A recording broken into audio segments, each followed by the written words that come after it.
Hello everyone, welcome to another video. நம்ம cutting session start பண்ணி இது வந்து செகண்ட் இன்ச்சஸ்ஸு. லாஸ்ட் இன்ச்சஸை சொல்லியிருந்தோம். நம்ம என்ன ஃபுட்டு சாப்பிட்றோமோ அதை அப்படியே ஃபாலோ பண்ணிவிட்டு ஒர்க் அவுட்டை மட்டும் கொஞ்சம் ஸ்லைட்டாக இன்க்ரீஸ் பண்ணியிருக்கோம். ஒரு நாள் புஷ் ஒர்க் அவுட்டு, ஒரு நாள் புல் ஒர்க் அவுட்டு, ஒரு நாள் லெக்ஸு, அந்த மாதிரி. அதில் வந்து கொஞ்சம் அப்டமல் ஒர்க் அவுட்டும் ப்ளஸ் கார்டியோவும் ஆட் பண்ணிவிட்டு எப்படி இன்ச்சஸ் இருக்குதுன்னு செக் பண்ணலான்னு இருக்கும். ஸோ இன்றைக்கி வந்துட்டு அந்த செகண்ட் இன்ச்சஸ் எடுக்க போகிறோம். எப்படி ரிசல்ட் இருக்குதுன்ட்டு வெயிட் பண்ணி பார்க்கலாம். 14.5, 49, 43,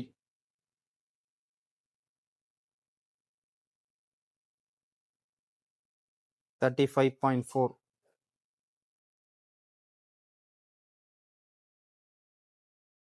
37.1,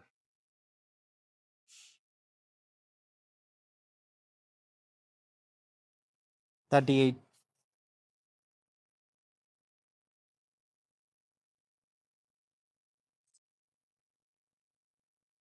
25,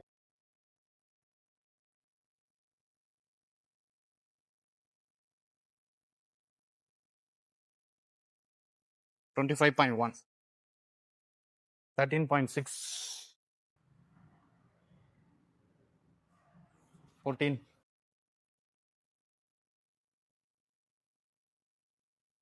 15.2,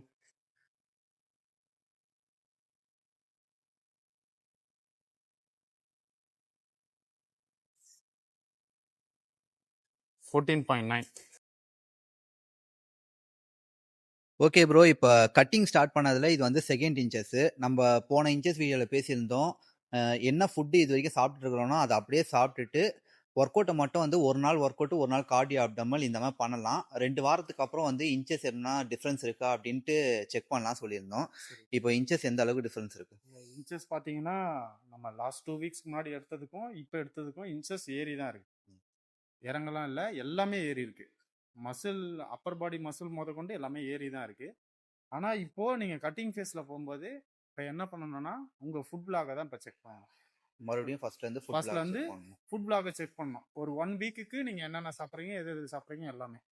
இப்போ நம்ம என்ன பண்ணோம், ஃபர்ஸ்ட்டு வெறும் ப்ரோட்டீன் மட்டும் ஆட் பண்ணோம், அதை அப்படியே ரொட்டீன் பண்ணிட்டு இருந்தோம். நம்ம நார்மலாக சாப்பிட்ற ஃபுட்டு. இப்போ நம்ம நார்மலாக சாப்பிட்ற ஃபுட்டு எல்லாமே மெஷர் பண்ணி நம்ம நோட் பண்ண போகிறோம்.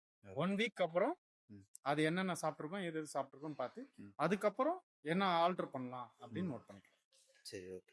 இப்போ எனக்கு இன்னொரு டவுட் இருக்கு. இப்போ நான் மார்னிங்ல வந்துட்டு நான் சும்மா இதுவா சொல்றேன். மண்டே அதுவும் வந்துட்டு ஒரு 10 இட்லி சாப்பிட்றேன்னு வைங்களேன். ஓகே. அது கூட சட்னியோ இல்ல சாம்பார் ஏதோ ஒன்று இருக்கு. ஓகே. மதியானம் லஞ்ச் அப்போ ஒரு பவுல் ரைஸ், சிக்கன் வந்துட்டு ஒரு மொத்தமாவே சேர்த்தே நான் வந்துட்டு ஒரு 250 கிராம் தான் வாங்குறேன். அது ஒரு இது இருக்கு. ஈவினிங்கும் அதே மாதிரி ரைஸு, 200 கிராம் சிக்கனு, வெஜிடபிள்ஸ் மதியானம் எடுக்கிறது நைட்டு. அதுக்கப்புறமா நைட் வந்து வெறும் ரைஸு, ஒரு 3 ஆம்லேட் இந்த மாதிரி எடுக்கிறேன். ஸோ அந்த மார்னிங் பிரேக்ஃபாஸ்ட் மட்டும் கொஞ்சம் கொஞ்சம் மாறும். இப்போ இட்லி இருந்தனா தோசை மாறும். அதுக்கப்புறம் வந்து இது அது பேர் என்னது, கல் தோசை, அந்த மாதிரி எதனா ஒன்று மாறும். சரி. இப்போ கட் பண்ண ஸ்டார்ட் பண்ணும்போது நிறைய பேருக்கு ஒரு டவுட்டே வந்துட்டு, அதை எப்படி நம்ம வந்து கால்குலேட் பண்ண முடியும்? இப்போ நம்ம பார்த்தீங்கன்னா அதை கால்குலேட்டே பண்ண முடியாது. ஏன்னா ஒரு வீட்டில் பார்த்தீங்கன்னா அரிசி அதிகமாக போடுவாங்க, உளுந்து அதிகமாக போடுவாங்க, மாறும். ஒரு ஒரு வீட்டுக்கும் மாறும். நம்ம அதை கால்குலேட் பண்ண முடியாது. இப்போ என்ன பண்ணலாம்னா, இப்போ 10 இட்லி சாப்பிட்ற இடத்துல நம்ம 5 இட்லியா மாற்றலாம், இல்லை 6 இட்லியா மாற்றலாம். 10 தோசை சாப்பிட்ற இடத்துல ஒரு 6 தோசை 5 தோசையா மாற்றலாம். அப்படி மாற்றி 2 வீக்ஸ்க்கு அப்புறம் அது எப்படி ரியாக்ட் ஆகுதுன்னு செக் பண்ணலாம். இப்போ மற்றவங்களை கம்பேர் பண்ணும்போது எனக்கு அந்த மாதிரி செக் பண்ணாதான் நம்ம எப்படி போகுது, ப்ராக்ரஸ் போகுதுன்னு நம்மளுக்கு தெரியும். இப்போ நம்ம ப்ராப்பரா போனீங்கன்னா நம்ம பண்றது வேற. இப்போ நம்ம எப்படின்னா இருக்கிற ஃபுட்டை வச்சு நம்ம எப்படி மாத்தலாம், உடம்பு மாத்தலாம்ன்றது தான் ஃபர்ஸ்ட்ல இருந்து நம்ம இது நம்ம யோசிச்சு. இப்போ இப்படி மாத்தலாம், இப்படி மாத்தினா இப்படி ரியாக்ட் ஆகுதா அப்படின்ட்டு நம்ம ட்ரை பண்ணாதான் நம்மளுக்கு தெரியும். ஓகே. இப்போ 10 இட்லி சாப்பிட்றீங்கன்னு சொல்றீங்க, அந்த இடத்துல 6 இட்லி சாப்பிட்டு 2 வாரம் ஃபாலோ பண்ணணும். 5 6 தோசை சாப்பிட்டு 2 வாரம் ஃபாலோ பண்ணணும். அப்படிதான் நம்மளுக்கு எப்படி ரியாக்ஷன் ஆகுது தெரியும். Okay, okay. இப்போ அந்த குழம்புல கூட அந்த கேலரி எல்லாம் மாறுறது இருக்கா? கண்டிப்பா இருக்கு. அப்படின்னா நம்ம டெய்லி வந்துட்டு ஒரே குழம்பே சாப்பிடுற மாதிரி இருக்கும்ல. இப்போ ரொம்ப கேலரி ரொம்ப அதிகம், ரொம்ப கம்மி அப்படிலாம் மாறாது.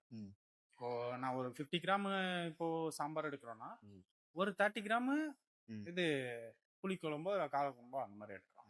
ரொம்ப டிஃப்ரெண்ட் ஆகும். குவான்டிட்டி மட்டும் கொஞ்சம் கொஞ்சம் மாறும். ஓகே. இப்ப நீங்க 50 கிராம் எடுத்தனா அதுக்கும் இதுக்கும் மிஞ்சி போனா ஒரு 200 கேலரி, 100 எக்ஸ்ட்ராவா? கேலரி அந்த மாதிரி மாறும். Okay, okay.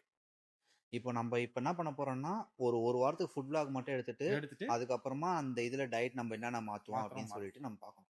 சரி, ஓகே.